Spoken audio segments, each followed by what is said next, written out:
Okay, students, now let us come to the fourth paragraph of this poem, Daffodils. For oft, when on my couch I lie, in vacant or in pensive mood, they flash upon that inward eye, which is the bliss of solitude. And then my heart with pleasure fills and dances with the daffodils. It means for oft मतलब often, बहुधा. When, क्योंकि poem की भाषा है तो इसी तरीके से लिखी जाती है.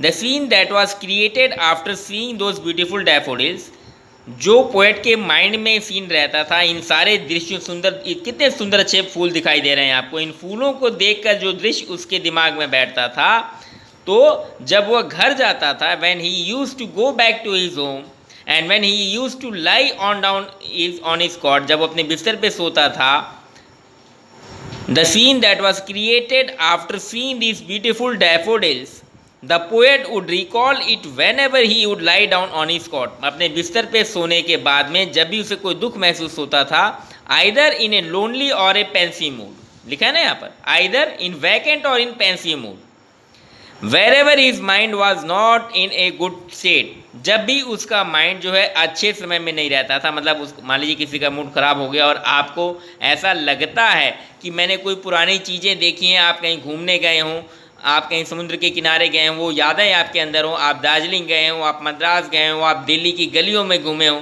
तो वो चीज़ आप याद करके अपने आप को, अपने दुख के क्षणों को भुलाना चाहते हैं. In the same manner that poet William Wordsworth used to recall that memories when he used to walk along with these daffodils, right?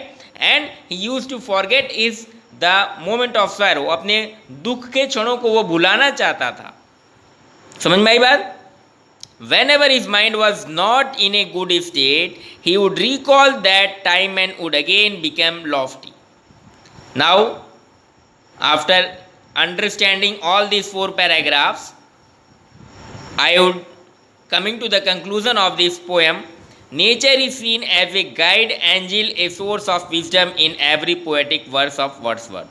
Daffodil or I wonder, lonely as a cloud is a poem known for its simplicity. जो daffodil है ये इतनी simple poem है, इसमें अगर हम एक line में कोई बात कहें, एक लाइन में नटशेल में हम कोई बात कहें, तो ये समझ में आती है कि we should be always close to our nature, हमें प्रकृति के पास रहना चाहिए. We have to move towards the nature, otherwise जैसा आज हम भुगत रहे हैं वैसा ही हमको भुगतना पड़ेगा. We have to be close in our home, हमको अपने घर के अंदर कैद रहना पड़ेगा.